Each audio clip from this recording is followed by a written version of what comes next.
My name is Claire Bennett. I'm 24 years old. And the first home I ever loved was the same home I was forced to leave when I was 9. My father died when I was still young enough to think adults always told the truth, and homes stayed with the people who loved them. He left that two-story house in the Chicago suburbs to me, and for a little while I thought that meant I would always belong there. I was wrong. Just a few weeks after the funeral, my mother brought a new man into the house, a man with a heavy voice, a warehouse job, and the kind of confidence that fills a room before kindness ever does. She told me I needed to call him Dad. I refused. I still remember the way he looked at me after that, like I was a problem taking up space in a house he had already decided was his. Then came the sentence that stayed with me longer than the funeral, longer than the silence, longer than the years I spent pretending I was over it. He told me that if I wanted to keep living there, I had to pay rent like everybody else. I was 9 years old, standing in the hallway of the house my own father had left me, being told I was a guest in my own life. I did not scream. I did not beg. I picked up a small bag, swallowed everything I wanted to say, and walked out to live with my grandmother. I said nothing then, but silence has a way of growing teeth when you give it enough years. 15 years later, the people who thought I would never come back learned exactly what I had been holding on to all that time. Before I tell you what he said next and what happened after I walked away from my own front door, tell me this. What time is it where you are right now, and where are you watching from tonight? I really want to see how far this story travels. Living with my grandmother should have felt temporary at first, like one of those strange childhood detours adults promise will all make sense soon, but it did not take me long to understand that nobody was coming to fix what had happened. My grandmother, Evelyn, never lied to me the way other adults did. She did not tell me everything would go back to normal, because she knew it would not. She just made room for me in her small house in Lombard, folded my clothes into a dresser that still smelled like cedar, and started rebuilding me one ordinary day at a time. I went to school. I did my homework at her kitchen table. I learned how to keep my voice calm when people asked where I lived now. On holidays, I learned how to smile when somebody said family is everything, because by then I already knew that family could also be the first thing that teaches you how disposable you are. My mother came around just enough to make the wound stay fresh.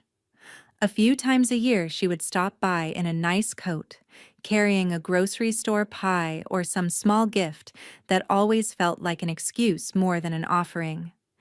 She would talk about how busy life had become, how hard marriage was, how much responsibility she had now, and somehow none of those speeches ever included a real apology.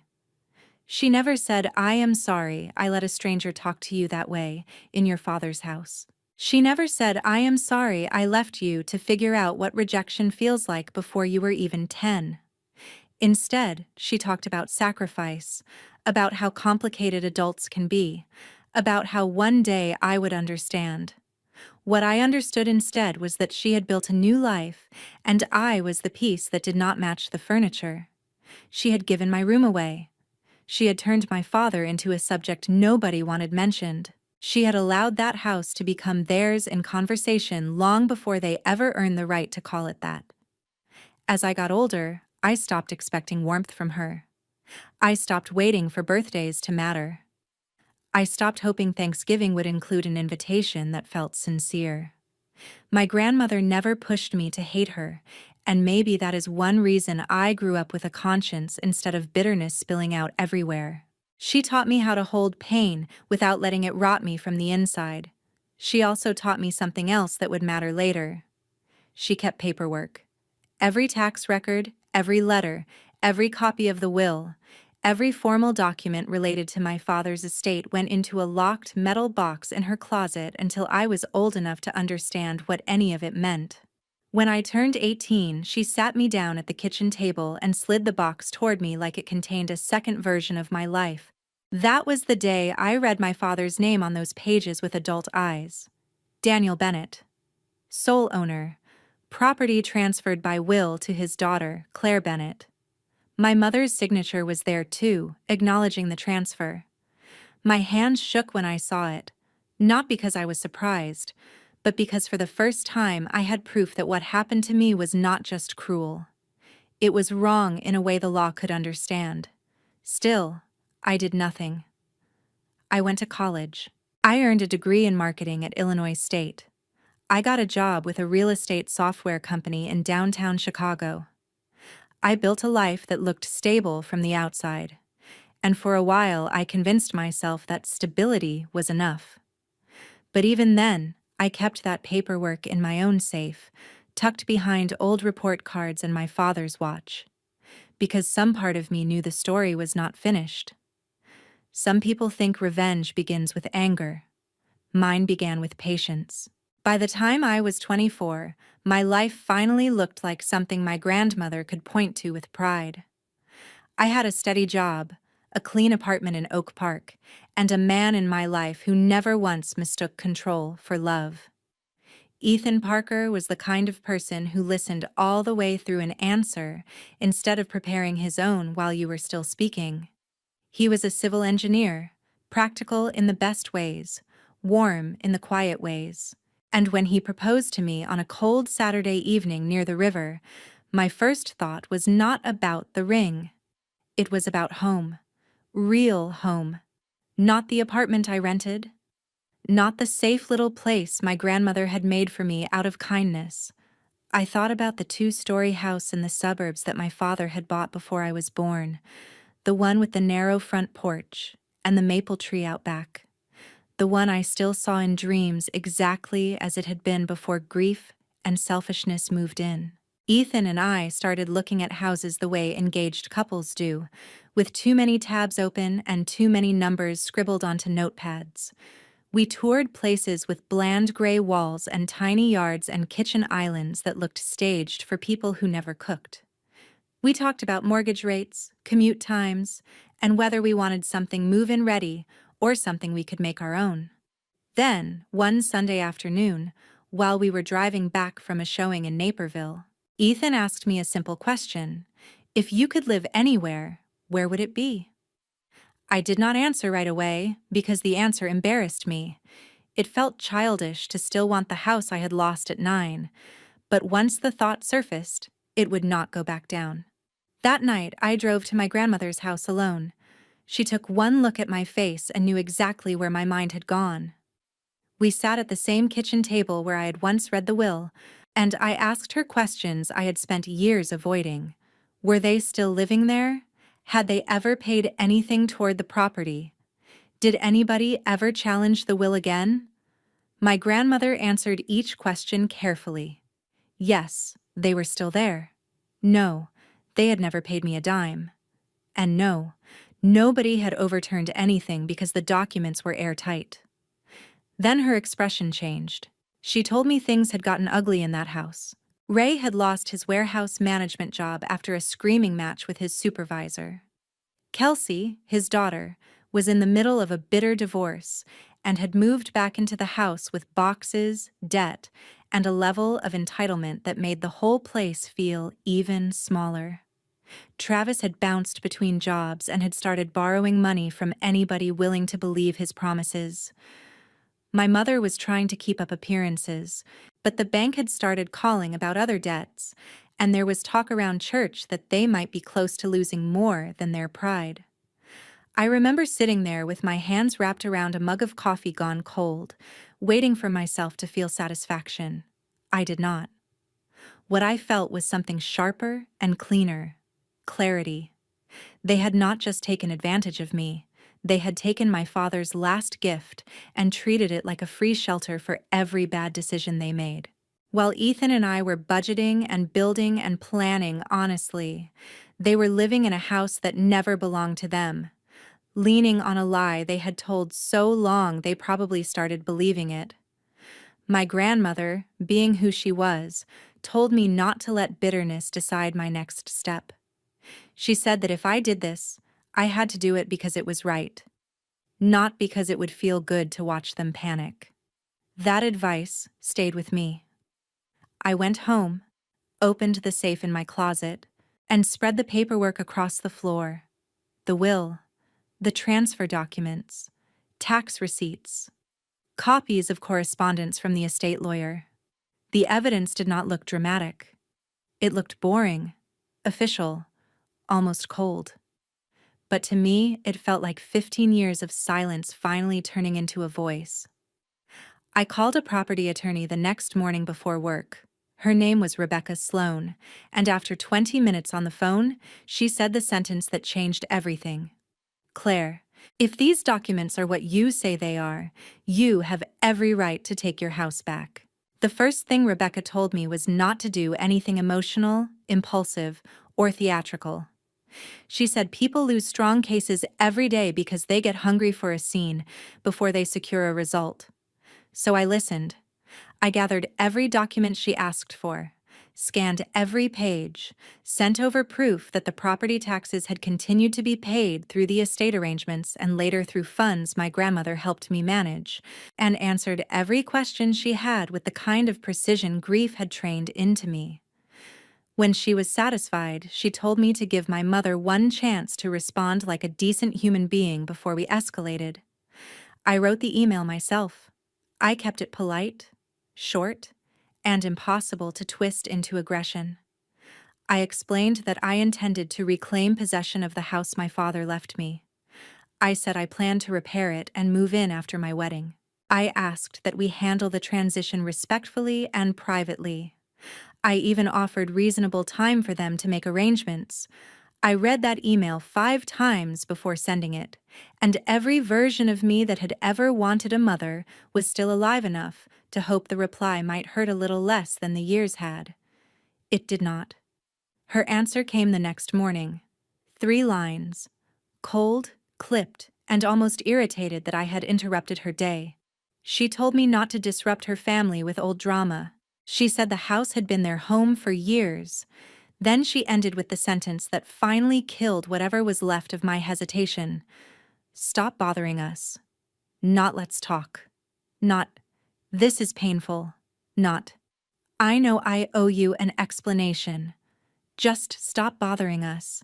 As if I were some unstable stranger sending nuisance emails instead of the daughter she had watched get pushed out of her own front door. I forwarded the reply to Rebecca, and she called me within the hour to say what I already knew.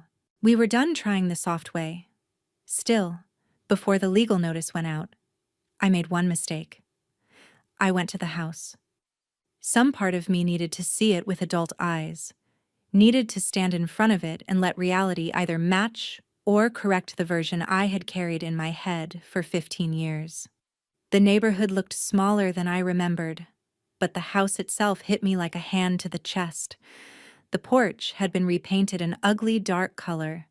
The flower beds my father used to tend were gone, replaced by gravel and plastic edging. A rusted basketball hoop leaned over the driveway. Even from the sidewalk, I could see that they had changed the front windows, and not well. The whole place looked tired in a way that made me instantly angry, as if neglect itself had become another insult. I should have left then. Instead, I walked up and knocked. My mother opened the door, and for 1 second all I saw was age. She looked older than I had prepared myself for. Smaller, somehow, with tension set into the corners of her mouth like it had become part of her face. Then recognition hardened her expression, and the moment passed. She did not invite me in. She did not ask how I was. She just stared like I was there to sell her something she did not want. Before I could even speak, Ray's voice came from deeper inside the house, asking who it was. He stepped into the hallway when he saw me. Bigger than memory had preserved him. Grayer now, but still carrying that same ugly confidence that once told a child to pay rent. He laughed without humor and said I had nerve showing up after all these years. I told him calmly that I had every right to be there. He moved closer and said no, I did not. Because this was his house and his family's home. My mother stood there and let him say it. She did not correct him. She did not look ashamed. She just crossed her arms and watched me like she was waiting for me to make a scene, so they could feel justified. I looked past them into the hallway and saw almost nothing of my father left. No framed photos, no old console table, no trace of the man who had worked for that house and loved me in it. I left before my anger could turn stupid. When I got back to my car, my hands were shaking so badly I could not put the key in the ignition on the first try. But when I finally drove away, I was calmer than I had been in years. Some doors only need to close one last time before you stop knocking and start using the law. A week later would have been my father's 15th death anniversary, and I decided to mark it in a way that matched the kind of man he had been. He was not flashy when he was alive, and I did not want some dramatic social media grief performance after he was gone. My grandmother and I arranged a small memorial service at the church she still attended, the same place where my father had once helped fix loose pews and carry folding tables into the basement for community dinners. We kept it simple: a short prayer, a few flowers, a donation drive for winter coats and canned food in his name. I paid for coffee and sandwiches for everyone who came. Ethan stood beside me through the planning without trying to direct any of it, and that alone made me love him more. I mailed an invitation to my mother and sent a digital copy as well, because I wanted there to be no excuse later, no story about how she had never been told. I already knew she probably would not come. But some part of me wanted the record to show that I had offered dignity before I demanded accountability. Her reply never came. Instead, 2 days before the service, I got a text from Kelsey, Ray's daughter, from a number I had not saved, but recognized immediately from the area code and the tone. She wrote that dragging up the dead after 15 years was pathetic and unhealthy, and that some people needed to move on instead of punishing everyone else for their childhood issues. I stared at the message for a long time, not because it hurt, but because it told me exactly how they talked about me inside that house when I was not there. Like I was the problem, like memory itself was some kind of character flaw. I did not answer. The next evening, Ray called. I let it ring twice, then picked up. He did not bother with greetings. He went straight into anger, accusing me of harassing my mother, stirring up old wounds, trying to embarrass the family, and acting ungrateful after all they had supposedly done for me. That word, ungrateful, almost made me laugh. There is something truly incredible about people who steal from you and then demand appreciation for the parts they did not steal harder. I let him talk until he repeated that line about how they had housed me, fed me, and tried to make me part of the family. Then I cut in and said the truth in the calmest voice I could manage. You did not house me. You threw me out. You did not make me part of the family. You made sure I understood I was not part of it. And that house was never yours to offer or deny in the first place. There was a pause on the line, the kind that tells you have finally said something that landed. Then he snapped back, louder this time, saying my father was gone. Life moved on, and that if I had any decency, I would leave the people living there alone. I told him my father being gone was exactly why I was no longer willing to. He hung up on me, but not before warning me that I was making a mistake. The memorial service was the following Sunday morning. My mother did not come, neither did anyone from that house. The people who did show up were my grandmother, Ethan, a few older relatives, some church members who still remembered my father, and 2 former neighbors who told me stories I had never heard about how he used to shovel driveways after snowstorms for people who could not do it themselves. I smiled through most of it, but toward the end, while standing beside the table of donated coats, I had one of those strange, quiet moments where grief and certainty stop fighting each other. My father had not left me that house so I could spend my life feeling guilty for wanting it back. He had left it to me because he loved me, because he wanted something stable and protected to remain mine, even if he could not stay. Leaving that house in the hands of people who erased him was not mercy. It was surrender. After the service, I sat in my car in the church parking lot, opened my phone, and sent one message to Rebecca. They had their chance. File everything. Once the legal process began, the story stopped being about memory and started becoming about evidence, deadlines, and the kind of pressure people cannot cry their way out of. Rebecca sent the first formal demand letter, followed by notice to vacate and all the paperwork required to begin the possession action. She warned me that people who have lived off somebody else's property for years almost never leave gracefully, especially when they have convinced themselves longevity equals ownership. She was right. Within days, my phone lit up with voicemails from my mother that swung wildly between tears and blame. One minute she was sobbing that I was tearing the family apart. The next, she was accusing me of trying to make her homeless out of spite. Then came the guilt. How could you do this to me? After everything I carried on my shoulders. After everything I survived. Notice what was never in those messages. Not once did she say I should not have let that happen to you. Not once did she say I failed you. It was all still about her pain, her fear, her image. Ray's approach was more direct. He left one voicemail in particular that Rebecca immediately told me to save in 3 different places. He said I was playing a dangerous game, that I had no idea who I was pushing, and that if I showed up at the house again without warning, he would deal with me himself. He did not quite say enough to sound clever, because men like him rarely do when they are angry. He said enough to sound threatening, stupid, and useful. Rebecca smiled when she heard it in her office. That message, she told me, was a gift. My grandmother's house became their next target. My mother showed up unannounced one afternoon while I was at work, crying on the porch, talking loudly enough for the neighbors to hear, saying she only wanted to speak mother to daughter and did not understand why I had become so cold. My grandmother let her inside out of manners, but not out of weakness.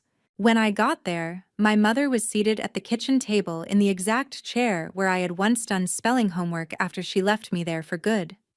The irony would have been poetic if it had not made me so angry.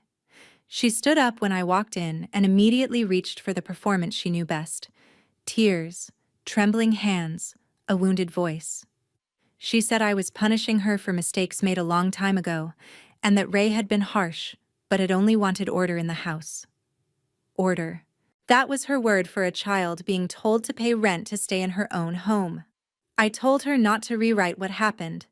I told her I was not confused, and I was not 9 anymore.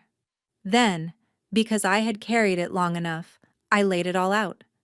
I reminded her that she had watched another man claim authority over me before I had even buried my father in my heart.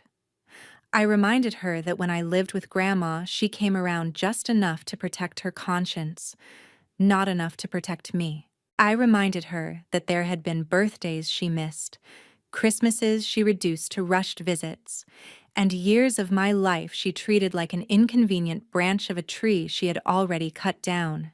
She started crying harder, but I did not stop. I told her the cruelest part was not even that she let them take the house. It was that she let them make me feel like I had imagined what was mine. She tried one last tactic then. She said they had nowhere to go. She said Kelsey was already struggling after the divorce, that Travis was trying to get back on his feet, that Ray was under stress, that she was doing her best. For the first time in my life, I answered her without worrying whether she would still love me afterward. That concern had kept me soft for too long. I told her their instability was not my inheritance to carry. I told her I had spent 15 years building a life without asking them for anything, and they did not get to turn around now and ask me to sacrifice my future so they could continue living in comfort inside a lie. She left that day with red eyes and no victory. Ray called twice that night and once the next morning. I did not pick up. Rebecca handled everything after that. The hearing itself was almost anticlimactic. which in a strange way made it even more satisfying. I had spent years imagining a dramatic showdown where truth finally crashed into them like a storm, but the courtroom was quiet, controlled, and uninterested in their mythology. The judge looked at the will, the transfer documents, the chain of possession, the notices, and the communications. Ray's lawyer tried to suggest there had been an informal family arrangement and implied that I had abandoned any claim by waiting so long. Rebecca shut that down piece by piece. A child cannot consent to being displaced from her own inheritance. A displaced child does not lose ownership because adults exploit her silence. Long occupancy does not create rights against a lawful owner under these facts. Their side also made the mistake of leaning too hard on sympathy, financial hardship, a daughter's divorce, employment troubles, years of residence. The judge listened politely and then returned to the only question that mattered. Who owns the property? The answer was me. The order for possession came through, followed by enforcement instructions.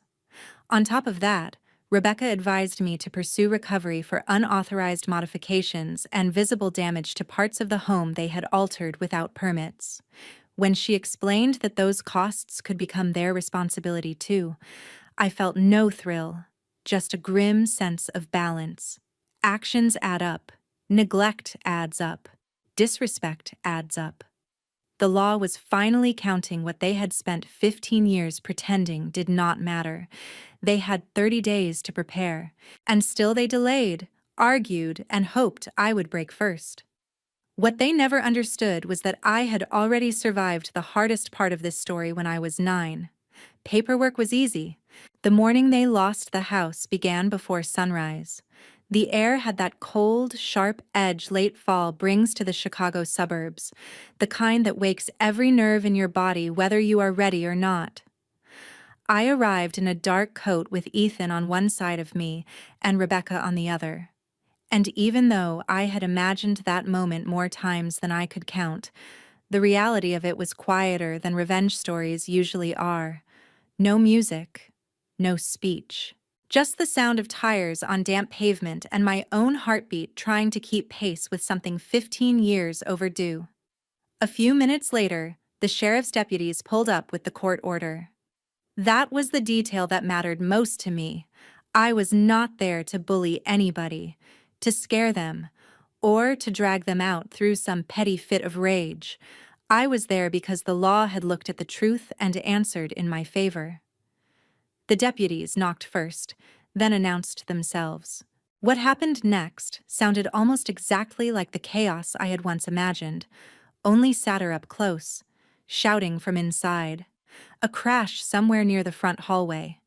My mother's voice rising into panic. Ray barking over everyone like volume could change ownership. When the door finally opened, the house spilled its tension right out onto the porch.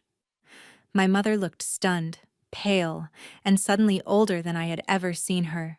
Ray looked furious in the way weak men do when the room no longer belongs to them. Behind them, I caught sight of Kelsey crying and Travis pacing with his hands in his hair, both of them realizing too late that arrogance is not a legal defense. One deputy read the order calmly and clearly. They were to vacate. Any further obstruction would create additional consequences for them, not for me. Ray tried to argue, then tried to posture, stepping forward like he could intimidate a badge, the way he once intimidated a grieving child. That ended fast. He was warned once. When he kept pushing, his tone changed from aggression to bargaining so quickly it would have been funny if it had not taken 15 years to witness. He asked for more time. He said they had nowhere to go. He said this was cruelty. I stood there listening and thought about the day I walked out with one small bag and nobody asking where I would sleep. My grandmother had taken me in because love made room. They had taken me out because greed did not. That difference was everything.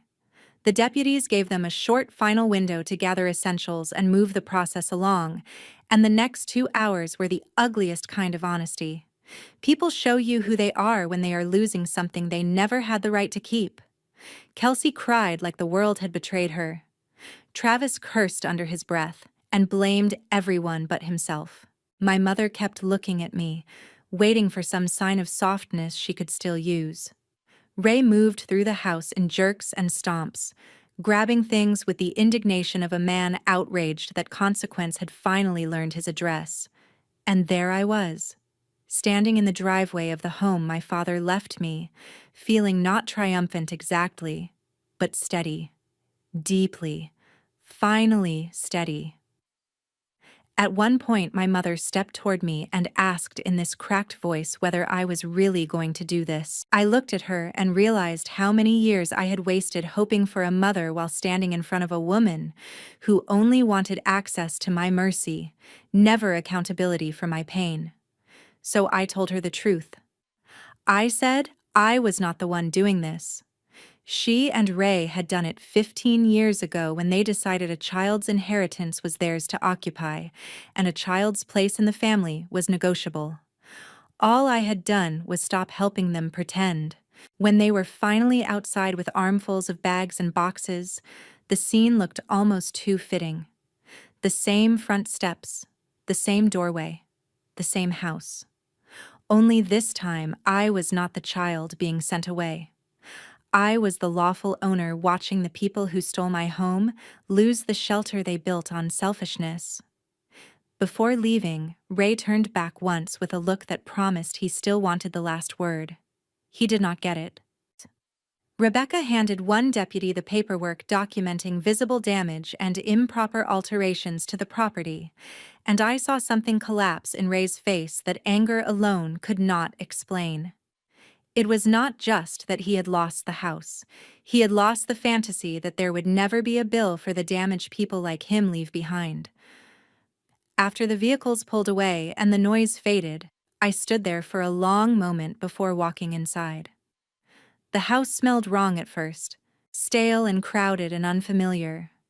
But beneath all of that, faint and stubborn, was something I recognized from childhood: wood, dust, old paint, memory.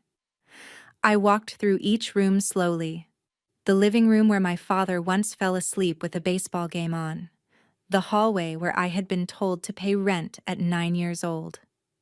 The kitchen where I used to sit on the counter and steal strawberries from the bowl before dinner. I touched the door frames like I was reintroducing myself to a language I had once spoken fluently. Ethan followed behind me without interrupting the silence. In the back bedroom, I finally cried, not because I regretted what I had done, but because I understood how long I had been carrying that little girl with the packed bag inside me. Getting the house back did not erase what happened to her. It did something more honest than that. It told her she had been right all along. She had not imagined the injustice. She had not overreacted. She had not been too sensitive. She had been wronged, and one day she grew into someone strong enough to prove it. Over the next few months, Ethan and I repaired everything we could. We stripped out the worst of the careless changes. We repainted the walls. We restored the front porch. I placed one framed photograph of my father in the entryway where no one would ever hide it again. When our wedding came, I walked out of that house in white instead of walking out with a bag. That mattered to me more than I can explain. And if there is any lesson in all of this, it is not that revenge feels good. It is that silence should never be mistaken for surrender. Sometimes people stay quiet because they are young, cornered, grieving, or simply waiting until they have the strength and the proof to defend themselves the right way. Family is not defined by who can claim you when it benefits them. Family is defined by who protects your dignity when you are too small to protect it yourself. And when that protection fails, the answer is not bitterness, and it is not violence. It is patience, truth, boundaries, and the courage to use the law to defend what is yours. My father left me a house, but the greater gift turned out to be the lesson hidden inside the fight to reclaim it. Love without respect is not love. Blood without loyalty is not family. And no one who profits from your pain gets to call your self-respect cruelty.